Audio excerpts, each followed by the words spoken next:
안녕하세요. 대한소아청소년 정신의학회 공식 유튜브 우리 아이 마음해결사 우아해입니다. 저는 소아청소년 정신건강의학과 전문의 조성우입니다. 오늘 이야기할 주제는 청소년의 성정체성 형성과 성소수자 청소년에 대한 이야기입니다. 오늘 함께 말씀을 나눌 선생님을 소개해드리겠습니다. 해솔정신건강의학과 신촌점 원장 이주영 선생님이십니다. 신촌에서 개원한 지 4년 됐고요. 주로 이제 대학 가다 보니까 대학생들이 많이 오시고 성소수자 분들이 좀 오시는 편입니다.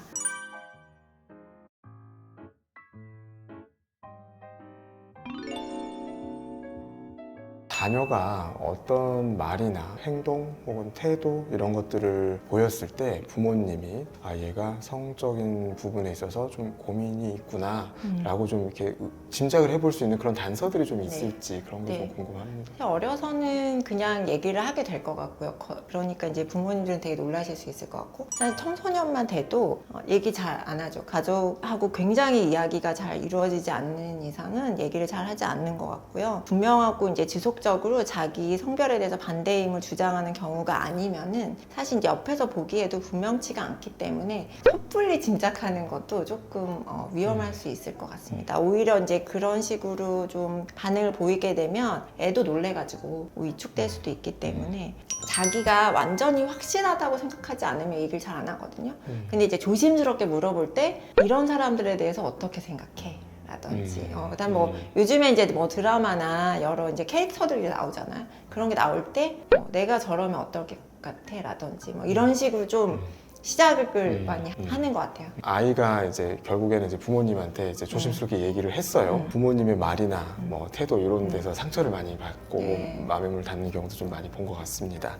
그래서 자녀들과 이런 얘기 나눌 때 부모님은 혹은 주변 어른은 어떤 태도를 취해야 하는지, 굉장히 조심해야 되는 건 어떤 것들이 좀 있을지 이런 부분들이 좀 궁금합니다. 네.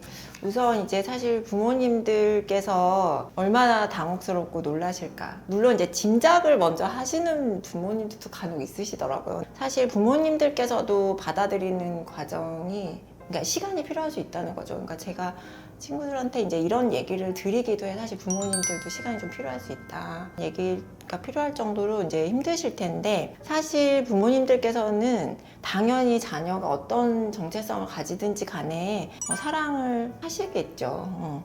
자녀가 어디 가서 이런 일이 밝혀지면 맞지는 않을지, 괴롭힘 당하지 않을지, 차별을 당하지 않을지 걱정이 되셔가지고 얘기를 이제 막 하시게 되는데, 그게 조금 상처가 되실 수도 있어요. 대부분 그리고 또 잘 모르시거나 이제 이 성소수자에 대해서 잘못 알고 계시는 경우가 많아서 올바른 정보를 또 알고 계시는 게 필요하겠죠. 그래야지 이제 덜 상처를 주고 말씀을 하실 수 있기 때문에, 그래서 조금 이따가 뭐 여러 도움이 될 수 있는 책들도 좀 말씀드리려고 하고요. 일단은 어떤 말씀을 안 하시는 게 좋냐면, 네가 연애 안 해봐서 그러고 너 크면 다 달라진다 이런 얘기 하시거나, 너 그러는 거 알겠어, 근데 튀면 너만 손해니까 그냥 조용히 티내지 말고 살아라, 뭐 이런 말씀을 하신다든지.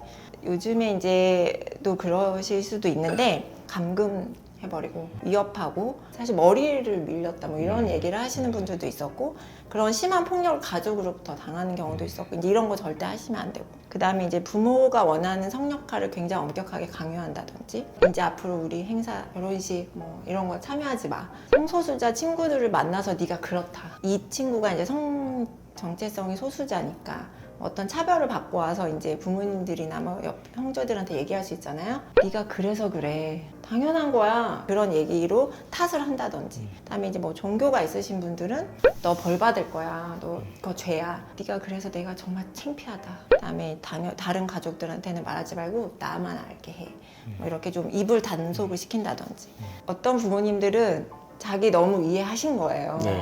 그래서 이제 너무 도와주고 싶은 거예요. 다 얘기하고 다니세요. 그 이제 동의 안 했는데, 이거는 이제 사실 뭐 좋은 의도를 하셨더라도 이게 아우팅이 되는 거기 때문에, 그러니까 남의 비밀 얘기한 게 된 거거든요. 그래서 이런 것도 사실 도움이 되지 않죠. 도움이 되시고자 하시니까 도움이 되는 거는 같이 알아보자고 하는 거. 이게 너무 힘이 될 것 같고요. 그다음에 이제 부모님들은 자녀가 어떻든지 사랑하시잖아요. 그러니까 그런 걸 표현해 주시는 거. 그다음에 자녀가 어떤 정체성을 가지든지 지지해 주시는 거. 그다음에 이 친구가 밖에서 어떤 폭력을 당하고 왔을 때 자녀 편이 돼 주시는 게 아주 힘이 많이 되고, 그다음에 다른 구성원들한테도 이 친구를 존중해 달라 이렇게 얘기할 수 있는 거, 또 잘 살 수 있다, 행복할 수 있다 이렇게 응원해주고 믿어주는 거. 그다음에 이 친구도 이제 뭐 애인이 생기고 할 거 아니니까 친구들도 있고 그거에 대해서 이제 긍정적으로 환대해 주는 거, 이런 것들이 굉장히 힘이 될 것 같습니다. 트랜스젠더인 경우에 자기를 뭐라고 불러달라 이렇게 원하는 아이들이 있거든요. 그러니까 그거는 이제 꼭 아이고 내 아들 뭐 이런 게 아니고, 그러니까 이름을 부른다든지 아니면 본인이 뭐 다른 뭐 별명을 말하든지 이렇게 할 때, 그렇게 해달라고 할 때 그렇게 해주시는 게 아주, 사실 성별 불쾌감도 그러면 좀 줄일 수 있거든요. 이런 거 말고도 조금 더 힘을 좀 받을 수 있는 다른 이제 도울 수 있는 방법들은 혹시 없을까요? 뭐 부모님들께서도 사실 엄청 도와주고 싶은데 혹여라도 사실 사회에 나가서 너무 이제 고생을 할 게 뭐 보이니까, 근데 그 고생을 할 게 보인다 이 얘기는 사회적인 분위기가 너무 안 좋다는 얘기거든요. 그럼 이거가 좀 변화를 할 수 있으면 되게 좋겠죠. 근데 이제 저만 해도 의대를 다녀도 사실 이런 교육을 받아본 적이 없죠. 어떤 인식 개선이 되려면 우리 교육 현장에서 장애인 관련돼서나 이런 인권 교육이 이루어지고 있지 않습니까? 그것도 사실 예전에는 없었지만 어떤 다양성 측면에서 학생들을 대상으로 교육을 해주고 있는 건데, 거기에 이제 이런 것들이 좀 포함이 된다거나, 그렇게 되면 그 학생들이 자라서 훨씬 편견도 줄어들 수 있고 자기네들이 행하는 어떤 실수들도 훨씬 줄어들 수 있죠. 그다음에 사실 요즘에 뭐 여러 매체에서 성소수자인 분들이 나오셔가지고 활약도 해주시고, 그다음에 어떤 드라마나 영화에서도 출연을 하고 있죠, 캐릭터가. 그렇게 보이는 것만 해도 가시화가 되기 때문에 굉장히 도움이 될 수 있죠. 제가 스웨덴에 여행을 갔었는데 그 화장실의 어떤 형태를 보고 너무 깜짝 놀랐었는데, 거기는 그냥 뭐 남성, 여성 이렇게 장애인도 구별이 안 돼 있어요. 그러니까 그 한 칸 안에 변기와 세면대와 핸드드라이어 이런 게 다 세팅이 되어 있습니다. 그래서 남녀노소 상관없이 다 들어갈 수 있는데, 그게 이제 서 계신 분들은 정말 다 다양하게 그냥 서서 어떤 분이 나오면 그 다음 들어가고, 그걸 보고 너무 깜짝 놀랐는데 사실 집에서 모든 가족들이 화장실 다 같이 쓰잖아요. 맞아. 그래서 그렇게 그냥 되어 있다면 사실 이제 트랜스젠더이신 분들은 밖에 나와서 화장실 못 가거든요. 네. 그래서 물을 안 드신다는 분도 계세요. 화장실 가는 건 네. 그냥 기본적인 욕구인데 그런 거는 사실 변화를 할 필요가 있지 않나, 이런 생각이 좀 들었습니다. 우리가 이제 이런 정보들을 많이 얻기 위해서 부모님들께서 굉장히 도움이 될 만한 책들은 부모님들께서 쓰신 책이다, 이런 생각이 좀 드는데, 그 성소수자 부모 모임이라는 단체가 있습니다.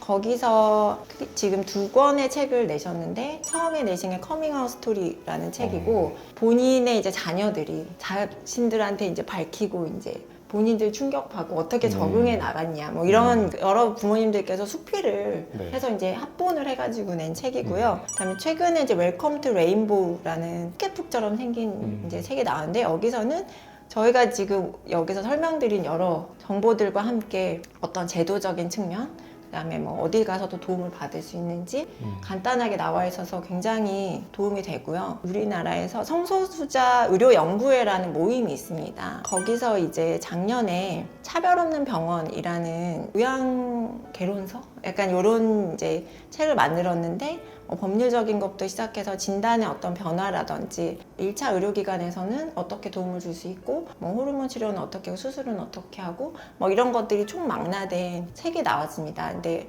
저도 거기 이제 한 꼭지를 참여를 했는데요.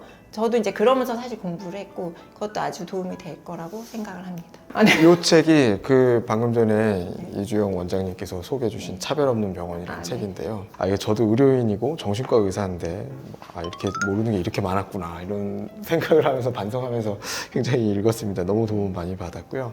오늘 이렇게 이주영 원장님께서 굉장히 좋은 말씀을 많이 해주셨습니다. 그래서 이 방송을 보시는 성소수자 청소년을 둔 부모님들이 많은 도움이 되셨길 바랍니다.